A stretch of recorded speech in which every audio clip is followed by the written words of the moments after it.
speech just for a filler. Before coming out tonight, I remember that all the competitors go out for 10 minutes, and then everyone's here got nothing to do. So the people who are still in here have to entertain themselves. And sometimes we do a speech, somebody gives a speech they've given before. So I thought, in case nobody thinks of that, I'd get one of my old ones. So I dug out one of my old speeches from years ago, because I've been here for 8 or 9 years. And I did my B3 in 2012, and it was about China. So I thought, I'll read that out. Probably won't need to do it, but if I do, anyway. So that's why I'm now up here. So I'll read it out. But at the time when I did it, it was my A3.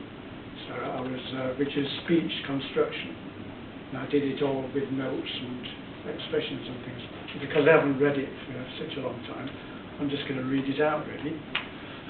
See if some things have changed since 2012.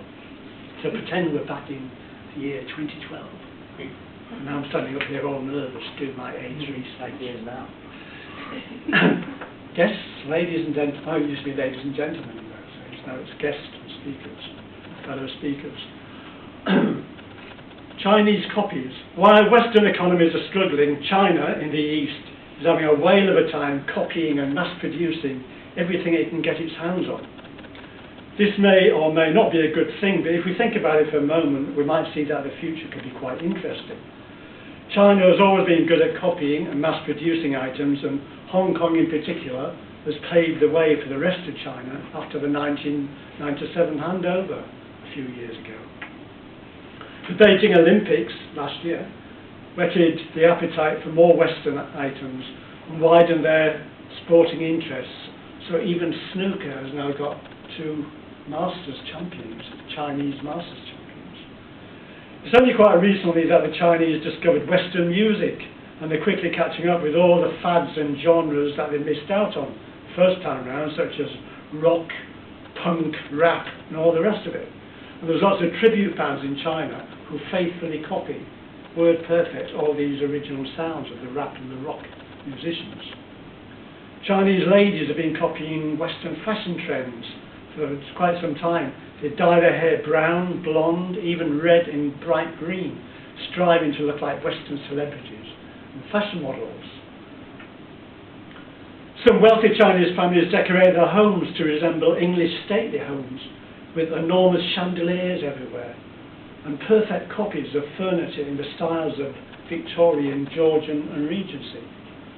And the property companies in China are also getting in on the act. In Shanghai there's a town called Thames Town, in which there's full-size copies of English buildings, life-size. There's cobbled streets in Thames Town, green grassy squares, red telephone booths, even a full-size replica of an English church, full-size, modelled on one that exists in Clifton in Bristol, an identical copy of it, life-size. Statues of Churchill, Shakespeare and Diana are in all the squares, gazing proudly across the town, giving an English effect, although it's not very authentic. One Chinese property company is building an entire Austrian alpine village complete with an artificial lake. This is all that China are doing to try and become Western, because they're still stuck in the latter end of communism. Remember, this is 2012. Near the Beijing section of the Great Wall, there's a lookalike version of a Disney theme park, featuring a copy of the famous Magic Castle and other trademark Disney features. It's even got cartoon characters roaming around, such as Snow White and the Seven Dwarfs. But they call the park by a Chinese name.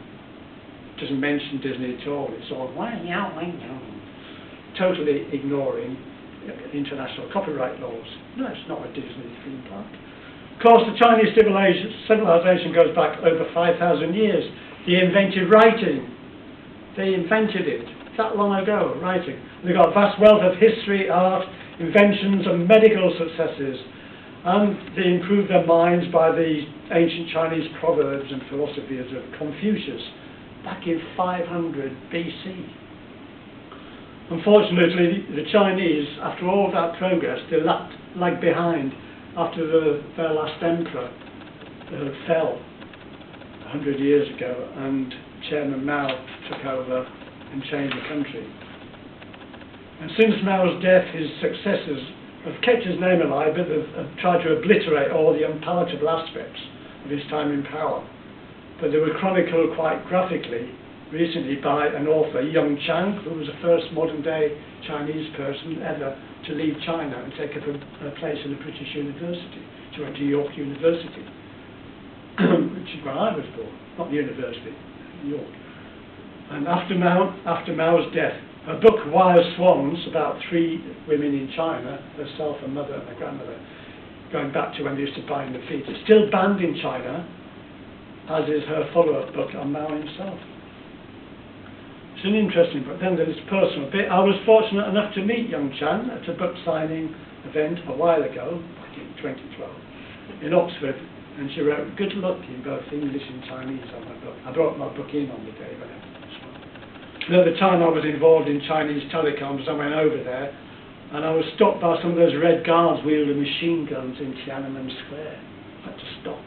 They asked me to empty my bag, so I showed my sandwiches and my map and my bottle of water, and they let me go. They wanted to see my mobile phone because they were just inventing mobile phones, and they were fascinated to see what sort of a phone a Western person would have. So I let them see it, and they gave it back to me, and they let me go. It was a bit scary at the time, but nowadays it's nothing because everybody goes there to the Forbidden City, etc. But the technical revolution was just taking off at that time, and China, I won't do all the rest of it, China still's got lots of corruption and human rights issues, pandas and animals living in squalor in the zoo. I went to a zoo just to see how bad it was, out of interest, and it was absolutely horrendous, except for the pandas who live in absolute luxury, bamboos everywhere, because they make money out of pandas. That's their symbol. So they're treated like lords. And there's anyway, the streets and the shops in China are a magnificent spectacle of neon lights and brightly coloured advertising hoardings. Millions of people means millions of mobile phones, millions of iPads, Kindles, cars, high-definition colour TVs. It's a splash of colour. And someone said that the only things in China not yet in glorious colour are the pandas. They're still only available in black and white. That isn't actually true because they make the black cabs for London are made in China. Although you don't see them now, do you? Because Uber's taken over. This thing's really dated now, doesn't it? Just in 8 years, a lot of changes. So I'll just go right down to the end. I talked about disasters and mistakes where it could all go wrong, plague and SARS and stuff like this. Will never happen again.